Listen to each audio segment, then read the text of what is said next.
नमस्कार, आप देख रहे हैं भारत टाइम्स न्यूज। डिग्री हाथ में, भविष्य आंखों में, लेकिन रास्ता पहुंच गया अपराध तक। इंदौर के राव क्षेत्र में ज्वेलरी शॉप चोरी का खुलासा अब सिर्फ एक क्राइम स्टोरी नहीं रहा। ये सवाल है शिक्षा व्यवस्था, समाज की दिशा और सरकारी सिस्टम पर। एक ग्राफिक डिजाइनर, दूसरी ओर नीट की तैयारी कर रही युवती, पढ़े लिखे युवा आखिर चोरी की राह पर क्यों उतरे? क्या डिग्री अब रोजगार की गारंटी नहीं रही? क्या एआई और सिस्टम बदलाव के लिए युवा तैयार नहीं किए गए? देखिए नितिन लाहौरी की रिपोर्ट। राव थाना क्षेत्र की सिलिकॉन सिटी 21-22 दिसंबर की रात श्री ज्वेलर्स शॉप में चोरी, करीब 15 लाख रुपए के जेवरात चुपचाप साफ कर दिए गए। पुलिस जांच में सामने आया, आरोपी कोई पेशेवर अपराधी नहीं बल्कि पढ़े लिखे युवा है। सीसीटीवी और मुखबिर तंत्र के आधार पर दोनों को भोपाल से गिरफ्तार किया गया। पूछताछ में युवक का बयान चौंकाने वाला है। निजी कंपनी में नौकरी, फिर एआई और आर्थिक क्राइसिस के चलते नौकरी से बाहर। सवाल उठता है, क्या सरकार और सिस्टम ऐसे युवाओं के लिए कोई सुरक्षा जाल तैयार कर पाए?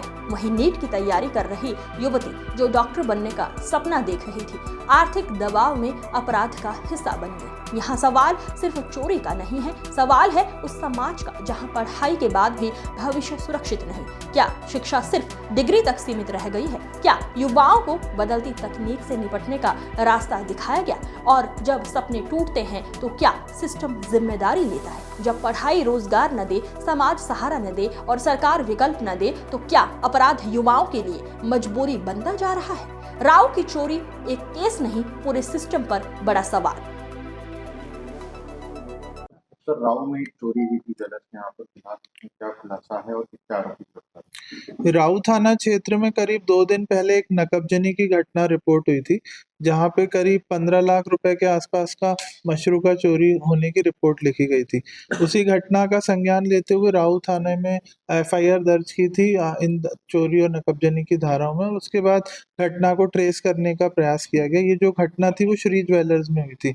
जब सीसीटीवी फुटेज देखे गए तो उसमें हमें कुछ लोग दिखे जो लोग नकाबपोश थे और जिनकी पहचान नहीं हो पा रही थी, और ये छोटी उम्र के लग रहे थे।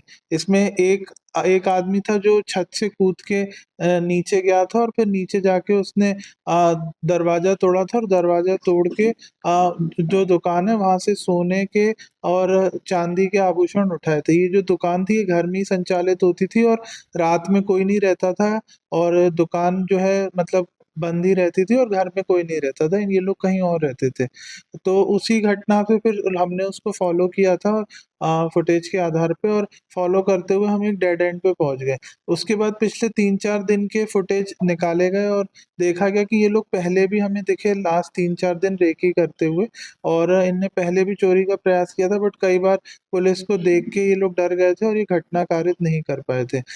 जब हमने और इसको जब डिटेल में एग्जामिन किया तो एक जो थाने के एएसआई थे उनने एक संदिग्ध गाड़ी की फोटो खींच रखी थी रात्रि गश्त के दौरान में, और जब उनको डाउट हुआ कि गाड़ी यहाँ क्यों खड़ी है तो उनने एक एहतियात तौर पे फोटो ले लिया था। फिर जब बाद में घटना हुई और जब थाने पे ऐसा पता चला तो उनने वो गाड़ी की फोटो शेयर की, और उस गाड़ी के नंबर से जब मालिक का पता किया गया तो मंडला के मालिक थे। उनसे जब पूछताछ की गई तो उनने किसी और को गाड़ी बेच दी थी। फिर ऐसे ही ट्रेल बना के हम नेक्स्ट ओनर के पास पहुंचे, और जो थे वो 2 मतलब बच्चे थे जो यहाँ पे रहते थे इंदौर में। तो उनने जब फिर उनसे सख्ती से पूछताछ की गई तो उनने बताया कि उनने अपने दोस्तों को ये गाड़ी दी गई थी। फिर उसके बाद उनकी जो भी इंफॉर्मेशन थी, उसके बाद जब उनके दोस्तों का पता लगाया तो ये एक लड़का और लड़की साथ में रहते थे पलाश परिसर में, और ये बेसिकली जो लड़का है वो टीसीएस में ग्राफिक डिजाइनिंग का पार्ट टाइम जॉब करता था, और जो लड़की थी ये जो है नीट की तैयारी कर रही थी। जो अभी हमने प्राथमिक तौर पे आधार कार्ड देखे तो उनकी उम्र जस्ट 18 से हल्की सी अधिक हमें प्रतीत हो रही है।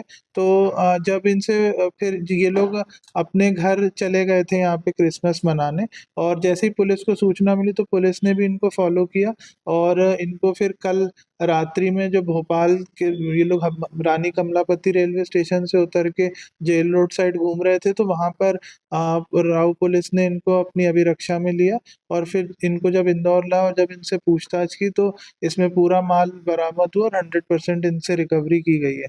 जब इनसे पूछा गया कि क्या कारण था इतनी छोटी उम्र में घटना करने का, तो लड़के का ये कहना था कि जो आर्टिफिशियल इंटेलिजेंस के कारण जो अभी ले ऑफ्स हुए, उसी के चलते इसको भी टीसीएस से ले ऑफ कर दिया गया था, और इनके पास अभी खाने के और किराए देने के पैसे नहीं थे, और दोनों का जो है जीवन गुजारा मुश्किल हो गया था। तो और इनने बताया कि हमने 1.5 महीने पहले हम श्री ज्वेलर्स पे कोई चांदी की छोटी सी अंगूठी लेने गए थे।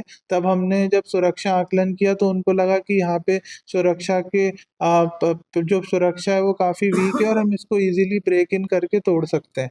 तो इसीलिए उनने प्लान बनाया कि हम यहाँ पे ये वारदात को अंजाम देंगे, और फिर उसी रात को ये बगल वाले घर की छत पे चढ़े, और बगल वाले घर 2-3 छत फांद के ये जो जो घटना वाली जो बिल्डिंग थी उसकी छत पे पहुंचे। फिर इनने जो है उसमें लकड़ी का यूज़ करके गेट को खोला, छत के गेट को, उस पे भी ताला नहीं था। फिर ये उतर के नीचे, और जो दुकान का जो जो मेन गेट था उसको भी इनने इजीली तोड़ दिया। उसमें वो भी ज़्यादा स्ट्रेंथ नहीं थी तो इजीली तोड़ दिया। उसके बाद ये अंदर गए, इनने कुछ करीब 10-12 तोला सोना और 1 किलो चांदी के आसपास वहाँ से उठा लिया, और वो अपने बैग में रख के निकल गए। इन लोग ने इसको बेचने का भी प्रयास किया गया, बट क्योंकि जो इनको दाम मिल रहा था उससे सैटिस्फाइड नहीं थे, और जो भी व्यापारी थे उनने बच्चा समझ के इनको उचित दाम नहीं दिया, तो इनने सोचा कि हम क्रिसमस के बाद इस मशरूका को बेच के रखेंगे, और ये अपने घर के लिए रवाना हो गए थे। तो इस टाइप की घटनाक्रम था, और इसमें जो राऊ थाना प्रभारी और एसीपी गांधीनगर की सराहनीय भूमिका रही है, और सभी टीम ने मेहनत करके लगभग 48 घंटे के अंदर पूरा 100% माल बरामद किया गया, और जो जो फरियादी हैं वो भी संतुष्ट हैं पुलिस की रिकवरी से, और उनने भी धन्यवाद व्यक्त किया पुलिस के लिए, और ये एक पूरा घटनाक्रम रहा। सर ये लड़का और लड़की के आपस में संबंध क्या थे? लड़का और लड़की, जैसा मैंने बताया, मंडला में ये लोग छठी क्लास से साथ में पढ़ते थे, और ये लगभग 10वीं तक साथ में पढ़े, और इसीलिए ये लोग दोनों एक दूसरे को जानते थे। लड़का जॉब करने के लिए टीसीएस के लिए यहाँ इंदौर आया, और लड़की भी नीट की तैयारी करने के लिए यहाँ ही। दोनों का आर्थिक बैकग्राउंड कमजोर था, और ये अपने मतलब लाइफ को बेटर करने के उद्देश्य से यहाँ इंदौर में आए थे।